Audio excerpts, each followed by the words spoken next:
வணக்கம் பிரியமான சகோதர சகோதரிகளே. இன்று தவக்காலத்தின் முதல் ஞாயிறு. சோதனை சோதனை சோதனை மேல் சோதனை. ஏன் ஆண்டவர் இயேசுவுக்கே சோதனை? அன்பான சகோதர சகோதரிகளே, தவக்காலத்தின் முதல் ஞாயிறு நம்முடைய சோதனைகளை எல்லாம் வென்று இயேசுவோடு இணைத்து அந்த உயிர்ப்பில் கலந்து கொள்ள அழைக்கிறது. இந்த தவக்காலம் இயேசுவினுடைய உயிர்ப்பை கொண்டாடுவதற்காக கொடுக்கப்பட்ட ஒரு தயாரிப்பின் காலம். இது கவுன்சில் ஆஃப் நைசியா 325வது ஆண்டு. இந்த உயிர்ப்பின் பண்டிகை, அந்த முழு நிலா, வசந்த காலத்தில் வரக்கூடிய அந்த முழு நிலாவை நிர்ணயித்து நிச்சயிக்கப்பட்டது. 461வது ஆண்டு திருத்தந்தை சிங்கராயர் அவர் இந்த தவக்காலம் 40 நாட்கள் தயாரிப்பை அறிமுகப்படுத்துகிறார். திருத்தந்தை கிரகோரி அவர் 6வது நூற்றாண்டில் இந்த தவக்காலம் திருநீற்று புதனிலிருந்து 6 ஞாயிறுகளை கொண்டதாக இருக்கிறது. 46 நாள். அந்த 46 நாளில் ஞாயிற்றுக்கிழமையெல்லாம் தவக்காலம் கிடையாது. ஞாயிற்றுக்கிழமை ஆண்டவரின் நாள், ஓய்வின் நாள், ஆண்டவருடைய உயிர்ப்பின் நாள், மகிழ்ச்சியின் நாள், கொண்டாட்டத்தின் நாள். அதனால் அந்த ஞாயிற்றுக்கிழமையிலெல்லாம் இந்த சோகம், துக்கம், ஃபாஸ்டிங்கு, உத்தபோசனம், சுத்தபோசனம் இதெல்லாம் ஒன்றும் கிடையாது ஞாயிற்றுக்கிழமையில். பிரியமான சகோதர சகோதரிகளே, தொடக்கத்தில் எந்த கறியும் மீனும் முட்டையும் எதுவுமே பாலும் சாப்பிடாம தவம் இருக்கணும் அப்படின்னு சொல்லிட்டு இருந்தது. அதுவும் ஒரே ஒரு சாப்பாடு, மதியம் 3 மணிக்கு தான் சாப்பிடணும். காலையிலையும் சாப்பிடக்கூடாது, ராத்திரியும் சாப்பிடக்கூடாது. 1400வது வருஷம் அதை மதியத்துக்கு தள்ளப்பட்டது. மதியம் சாப்பிட்டுக்கலாம், 3 மணியோட 12 மணிக்கு சாப்பிட்டுக்கலாம் அப்படின்ட்டு. ஆனால் ஒரே ஒரு சாப்பாடு, கறி மீன் முட்டை பால் எதுவும் இருக்கக்கூடாது. அதுக்கு பிறகு கொஞ்ச நாள் கழித்து கொஞ்சம் பசிச்சிச்சுன்னா அங்கே கொஞ்சம் கடி உணவு, இங்கே கொஞ்சம் ஓகே கைட்டை எடுத்து சாப்பிட்ற மாதிரி ஒரு சின்ன சின்ன உணவுலாம் சாப்பிட்டுக்கலாம் அப்படின்னாங்க. அதுக்கு பிறகு என்ன சொன்னாங்க, மீன் கறி பால் எல்லாம் இந்த வெள்ளிக்கிழமையை தவிர்த்து, விபூதி புதனை தவிர்த்து, பெரிய வெள்ளிக்கிழமையை தவிர்த்து எல்லா நாளும் சாப்பிட்டுக்கலாம் அப்படின்னு சொன்னாங்க. கடைசியில் பார்த்தா 1966வது ஆண்டு விபூதி புதனும் பெரிய வெள்ளிக்கிழமையும் மட்டும்தான் சாப்பிடாமல் இருக்கணும், ஒரு சந்தி சுத்தபோசனம் அப்படின்னாங்க. பிரியமான சகோதர சகோதரிகளே, உங்களுடைய வாழ்க்கையை நீங்கள் மாற்ற வேண்டுமா? இந்த வரலாற்றையெல்லாம் பார்த்துட்டு அவங்க எப்படி இருந்தாங்க, இவங்க எப்படி இருந்தாங்க, அவர் இப்படி சொன்னார், இவர் இப்படி சொன்னார், அதெல்லாம் விட்டுட்டு இயேசு என்ன சொல்கிறாரு அதை பார்த்து நாமளே நமக்குன்னு ஒரு வாழ்க்கையை நிர்ணயித்து கொள்ளணும். என்னது? தவம், ஜெபம், தானம். இந்த 3ம் நம்ம தான் முடிவு பண்ணணும் எப்படி பண்ண போகிறோம் அப்படின்னு சொல்லிட்டு. அந்த 3ஐயும் செஞ்சிங்கன்னா வாழ்க்கையில் ஒரு மாபெரும் மாற்றத்தை காண்பீர்கள். அதுக்கு தான் இந்த தவக்காலம். இது ஒரு துக்கத்தின் காலம், பாவங்களுக்காக பரிகாரம் செய்யக்கூடிய ஒரு காலம். It is penitential season. நம்முடைய வாழ்க்கை, ஆன்மீக வாழ்க்கை தாறுமாறாக போய்கிட்டு இருக்கு. அப்படி இருக்கும் பொழுது அதெல்லாம் கொஞ்சம் சரி செய்யக்கூடிய நாட்கள், பாவத்திலிருந்து எழுந்து வரக்கூடிய நாட்கள், மனமாறக்கூடிய நாட்கள், பாவ அறிக்கை செய்யக்கூடிய ஒரு நாட்கள், 4 பேருக்கு உதவி செய்யக்கூடிய நாட்கள். அதனால் பிரியமான சகோதர சகோதரிகளே, கொஞ்சம் சாப்பாட்டை கம்மி பண்ணிக்கிடுவோம், கொஞ்சம் உதவி செய்வோம், கொஞ்சம் ஜெபிப்போம். இதெல்லாம் நம்முடைய உடல் சுகத்திற்காகவும் நலத்திற்காகவும் ஆன்மீக நலத்துக்காகவும். நோயாக இருக்கிறீங்களா? I can understand. பசியாக இருக்குதா? இந்த இந்த நிறை கற்பனை அவங்களுக்கெல்லாம் இந்த ஃபாஸ்டிங்லாம் தேவையில்லை. ஏன்னா அவங்கள சார்ந்த ஒரு குழந்தை அவருக்குள் வளர்கிறது. பிறகு இந்த பால்குடி கொடுக்கக்கூடிய அந்த தாய்ப்பால் கொடுக்கக்கூடிய தாய்மாரெலாம் இதிலேருந்து விலக்கி கொள்ளலாம். ஆனால் யாரெல்லாம் இந்த தானம் தவம் ஜெபம் இருக்கிறார்களோ அவர்களுடைய ஆன்மீக வாழ்க்கை செழிப்புறும். பிரியமான சகோதர சகோதரிகளே, 14 வயசுக்கு மேலே எல்லாரும் கறி மீன் முட்டை பால் எதுவும் இந்த பெரிய வெள்ளிக்கிழமை சாப்பிடக்கூடாது. எல்லா கத்தோலிக்கர்களும் 18 வயசுலேருந்து 59 வயசு வரைக்கும் இந்த வெள்ளிக்கிழமையிலையும் பெரிய வெள்ளிக்கிழமையிலையும் கொஞ்சம் உபவாசம் இருக்கணும். உபவாசம் அங்கே இந்த கறி மீன் முட்டை பால் இதுக்கெல்லாம் இடமே இல்லை. ஒரு நாளைக்கு கடுங்காப்பி குடித்தா நம்ம குறைஞ்சி போகிறதில்ல, ஒரு நாளைக்கு கட்டன் சாயா குடித்தா நம்ம குறைஞ்சே போகிறதில்ல. அதனால் பிரியமான சகோதர சகோதரிகளே, இந்த தவ காலத்தில் திருச்சபை நமக்கு கொடுக்கக்கூடிய 3 ஒழுங்கு முறைகள் ஜெபம். நம்முடைய இதயத்தையும் மனதையும் ஆண்டவர்பால் கூவி எழுப்புகிற நாள் இது. உபவாசம் இருக்கக்கூடிய நாள். நம்முடைய பாவத்திற்கு உபவாசம் இருக்கணும். இந்த குறைகளையே சொல்லிக்கிட்டு இருக்கோம்ல, அதிலிருந்து நம்ம விலகி நிற்கணும். தீர்ப்பிடுறோம்ல, அதிலிருந்து கொஞ்சம் விலகி நிற்கணும். இந்த பொறுமை இழந்து படபடன்னு இருக்கும்ல, அதிலிருந்து கொஞ்சம் விலகி நிற்கணும். Fasting from your behaviours of gossiping, judging and being impatient. பிறகு கொஞ்சம் தானம் கொடுக்கணும். கை நீளட்டும். 500 ரூபா கொடுக்குற இடத்துல 1000 ரூபா கொடுப்போம். எல்லோரும் ஒன்றா குடும்பத்தோடு சேர்ந்து போகிற நேரத்தில் நான் செலவழிக்கிறேன் அப்படின்னு சொல்லிட்டு முன்னாடி வர்றது அதுதான் நல்லது. உணவோ தண்ணியோ துணியோ மருந்தோ எதுனாலும் நான் தாரேன் அப்படின்னு சொல்லிட்டு வர்றது தான் இந்த தவக்காலம். ஆர்ம்ஸ் கிவிங், கொடுக்கப்படும், அமுக்கி குலுக்கி சரிந்து விழும்படி உனக்கு கிடைக்கும். கணக்கு பார்த்துக்கிட்டே இருந்தால் அதெல்லாம் வாழ்க்கையில் மகிழ்ச்சியே இருக்காது, அன்னைக்கு தூக்கமும் வராது. பிறகு இந்த கலர் பாருங்கள், குருவானவர் ஊதா கலர் போடுவார். இந்த ஊதா கலர் அந்த உணர்வு, அந்த பாவ உணர்வு, அந்த இயேசு கிறிஸ்துவை சிலுவையில் அடிக்கும் பொழுது அவருக்கு உடுத்தி அந்த உடுப்பு,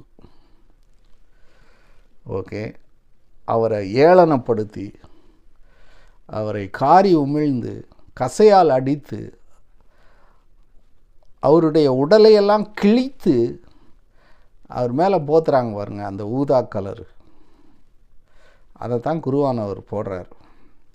அவருடைய அந்த பாடுகளிலும் துன்பத்திலும் வலியிலும் கலந்து கொள்ளக்கூடிய ஒரு அடையாள கலர் அது. பிறகு இந்த உன்னதங்களிலே அல்லேலூயா இதெல்லாம் பாட மாட்டாங்க. உன்னதங்களிலே ஒரு மகிழ்ச்சியான ஒரு பாடல், அந்த உலகின் பாவங்களை போக்கக்கூடிய செம்மறியான இயேசு கிறிஸ்துவை புகழ்ந்து பாடக்கூடிய ஒரு பாடல். அது உயிர்ப்பின் பாடல். அல்லேலூயா, அது கடவுளை புகழ்ச்சி செய்து பாடக்கூடிய பாடல், அதுவும் உயிர்ப்பின் பாடல். ஆகையினால் அந்த உயிர்ப்பின் பாடல்களுக்கு ஒரு 40 நாள் ஓய்வு. அந்த உயிர்ப்பின் நாளில் அந்த குரலை உயர்த்தி உச்ச கட்டத்தில் பாடும் பொழுது அந்த உயிர்ப்பின் மகிழ்ச்சி வருது பார்த்திங்களா, அதுக்காக காத்திருக்கணும் 40 நாள். அதனால் கொஞ்சம் இந்த உன்னதங்களிலே அலுவலியெல்லாம் விட்டுட்டு கொஞ்சம் பாட்டு பாடும். அதுக்குன்னு ரொம்ப மோசமான பாட்டெலாம் பாடக்கூடாது. கெட்டு போனோம் பாவியான, அதெல்லாம் எந்த காலத்து பாட்டு? ஆண்டவருடைய இரக்கத்தை கூவி பாடணும். ஓகே, தாவீது அரசரை போல. பிறகு இந்த 40 நாள், அது ஒரு பெரிய ஒரு பாடம். இந்த 40 நாள் 40 நாள் நீண்ட நெடிய காலம். ஏதாவது மனம் மாறணும், நம்ம வாழ்க்கையில் ஒரு மறுமலர்ச்சி ஏற்படணும், புதிய வாழ்க்கை பிறக்கணும், சோதனைகளை எல்லாம் வெல்லணும்னா கொஞ்சம் நாள் தேவை. அதுக்காக வேண்டி தான் தாய் திருச்சபை 40 நாள் கொடுத்துருக்கு. இஸ்ராயல் மக்கள் வழங்காக கழுத்துருக்கிறதுனால அவங்களுக்கு 40 வருஷம்.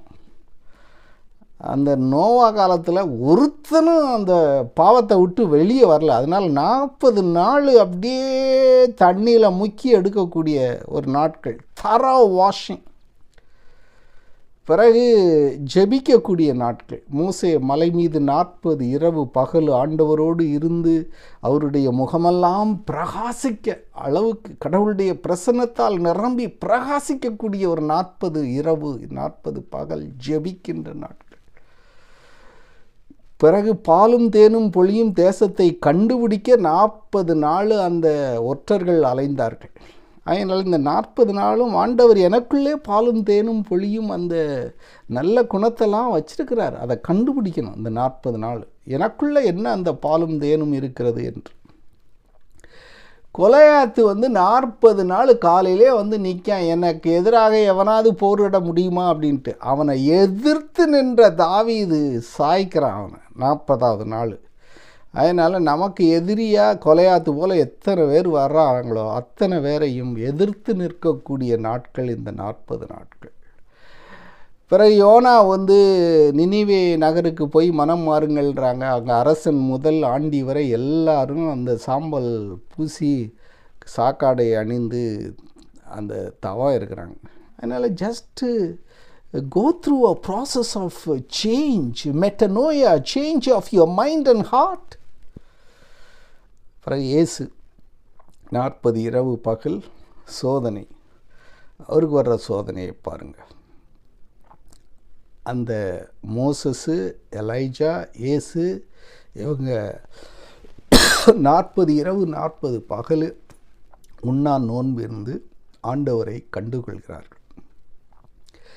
இந்த சோதனை இருக்குது பார்த்தீங்களா, இந்த சோதனை அப்படிங்கிறது ஃப்ரிட்ஜில் அல்வா வாங்கி வச்சுருக்கு,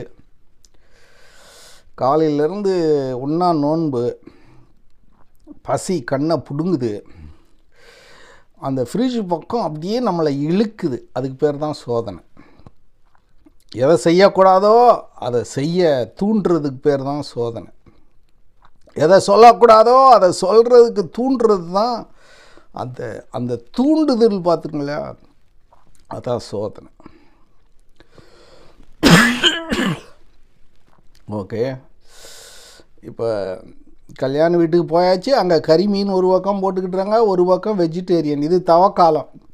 அந்த வெஜிடேரியனுக்கு போவா, நான்வெஜ்ஜுக்கு போவா, அந்த அந்த அந்த அப்படியே திக்கு முக்காடி போய் நிற்கிறீங்களா, அதுக்கு பேர் தான் சோதனை, டெம்டேஷன்.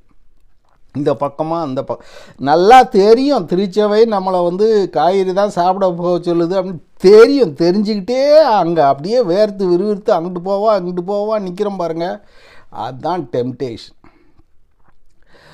பிறகு பிரியமான சகோதர சகோதரிகளே,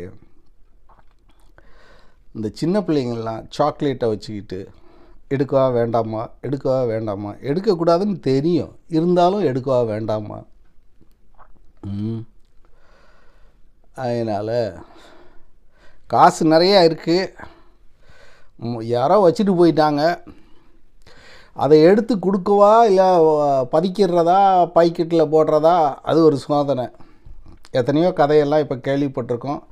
ஆட்டோக்காரு போகிறவெல்லாம் எடுத்து கொண்டு போய் அந்த உரிமையாளர்கிட்ட கொடுக்குற கதை, போலீஸ்கிட்ட கொடுக்குற கதை, இதெல்லாம். ஆனால் நமக்கு ஒரு சோதனை, அதை நம்ம வச்சுக்கிட்டோம்னா என்ன ஆகுறது அப்படின்ட்டு, அதான் சோதனை. இந்த சோதனை இஸ்ராயல் மக்களுக்கு எப்படி வந்துச்சோ அதே மாதிரி இயேசுவை ஒரு புதிய இஸ்ராயலின் காட்டுவதற்காக இந்த சோதனை. அந்த இஸ்ராயல் மக்கள் அந்த பாலைவனத்தில் 40 வருஷம் அலைஞ்சு திரிகிறாங்க. இயேசு கிறிஸ்துவும் அந்த பாலைவனத்தில் 40 நாள் அலைந்து திரிகிறார். இஸ்ராயல் மக்கள் அங்கே முணுமுணுக்கிறாங்க, தண்ணி இல்லையே, சாப்பாடு இல்லையே அப்படின்ட்டு. ஆனால் இயேசு என்ன சொல்கிறாரு, மனிதன் வாழ்வது அப்பத்தினால் மட்டுமன்று கடவுள் வாயிலிருந்து வரும் ஒவ்வொரு வார்த்தையினாலும் உயிர் வாழ்கிறான் அப்படின்னு அந்த சோதனையை வெல்றார். ரெண்டாவது, இஸ்ராயல் அந்நிய கடவுளை தேடி ஓடிக்கொண்டிருக்கிறது, அந்த தங்கத்தினால் செய்யப்பட்ட கண்ணுக்குட்டியை வழிபடுறதுக்கு. ஆனால் இயேசு சொல்கிறாரு, ஒரே ஒரு கடவுள், அவரை மட்டும் நீ தொழுவாயாக அப்படிங்கிறார். அந்த சோதனையும் வெல்றார். பிறகு இந்த இஸ்ராயல் மக்கள் மாசா, மெரிபா இந்த இடங்களில் தண்ணிக்காக போராடுறாங்க. தண்ணி வேணும் எங்களுக்கு அப்படின்ட்டு ஆண்டவரை சோதிக்கிறாங்க. ஆனால் இயேசு, ஆண்டவரை நீ சோதிக்காதே அப்படிங்கிறார். அதனால் இந்த சோதனை, பிரியமான சகோதர சகோதரிகளே, இந்த இன்ப சோதனை, தற்பெருமை சோதனை, இந்த பதவி சோதனை இருக்கு பாருங்க, நம்மளை சுற்றி சுற்றி சுற்றி சுழண்டு அடிக்கும். இன்பமும் பெருமையும் அந்த பதவி ஆசை. இன்னும் பக்கம் இந்த ருசி இருக்குவாங்க, இந்த ருசி கண்ட நாக்கு, அந்த அந்த அந்த மூர்க்கத்தனம், பிறகு பெரிய ஆள் ஆகணும், நான் பெரிய ஆள் அப்படிங்கிறது, பெரியவர் அப்படிங்கிறதெல்லாம் ஒரு பெரிய கிறுக்குத்தனமான ஒரு சோதனை. பிரியமான சகோதர சகோதரிகளே, இந்த ருசி இருக்குது பார்த்தீங்களா, இந்த ருசி, நிறைய பொருள் சேர்க்கணும், பார்த்ததெல்லாம் திங்கணும், புது ஹோட்டல் திறந்தாவே அதில் போய் சாப்பிட்றணும், கையை கழுவிடணும், இதெல்லாம் சோதனை. எதுக்கு? ரெண்டாவது, நான் தான் எல்லாம், நான் அப்படின்ட்டு எல்லாத்துக்கும் எதிராக நிற்கிறது. ஓகே, இதெல்லாம் ஒரு சோதனை. கடைசியில் எல்லா பெருமையும் எனக்கு தான் வரணும் அப்படின்னு சொல்லிட்டு. அதனால் பிரியமான சகோதர சகோதரிகளை, உங்களுக்கு என்ன சோதனையில் நீங்கள் விறுவிறுத்துக்கிட்டு இருக்கீங்களோ எனக்கு தெரியாது. ஆனால் இந்த சோதனையிலிருந்து ஆண்டவர் இயேசு கிறிஸ்து விடுவிக்க நமக்கு கற்றுத்தரக்கூடிய ஒரே பாடம், ஜெபி, சோதனையை வெல்வாய். உண்ணா நோன்பிரு, சோதனையை வெல்வாய். தானம் கொடு, சோதனையை வெல்வாய். எல்லாவற்றிற்கும் மேலாக தூய ஆவியை கூவி அழைக்கணும். தூய ஆவியானவர் மட்டும்தான், அந்த ஆவியால் நிரம்பப்பட்டவராகத்தான் அந்த பாலைவனத்துக்குள்ளே போகிறார். அதனால தான் சோதனையை வென்று வெளியில் வரார். ஒவ்வொரு முறையும் சோதனை நமக்கு வருகின்ற பொழுது தூய ஆவியானவரே புயலாய், அலையாய், மலையாய், தீயாய், தண்ணியாய், எண்ணெயாய், புறாவாய் இறங்கி வாரும் அப்படின்னு சொல்லிட்டு வேண்டணும். அந்த தூய ஆவியானவர் சோதனைகளை எல்லாம் நிர்மூலமாக்கி நம்மை மகிழ்ச்சியுடன் வாழ அழைப்பார். அதனால் ஜெபிப்போம். தந்தையே, இந்த உலகத்தில் நாம் படுற பாடு இருக்கு, சோதனை போதும் சாமி, போதும். நோய் போதும் சாமி, போதும். வறுமை போதும் சாமி, போதும். வீடு இல்லாமல் இருக்கக்கூடியது போதும் சாமி, ஒரு வீடு தாரும். வேலை இல்லாமல் அலையிறது, வேலை இல்லாமல் அலையிற சாமி, ஒரு வேலை தாரும். தைரியம் இல்லை, தைரியத்தை தாரும். உலகத்தை சந்திக்கக்கூடிய ஒரு உரம் இல்லை, அந்த உரத்தை தாரும். ஆசீர்வதியும். உமது திருமகனுக்கு கொடுத்த அதே ஆவியை கொடுத்து இந்த உலகத்தில் எத்தனை சோதனைகள், வேதனைகள், பேய்கள், பெசாசுகள் வந்தாலும் எதிர்த்து நின்று போராடி வெற்றி பெற வல்லமை தாரும். ஆமென்.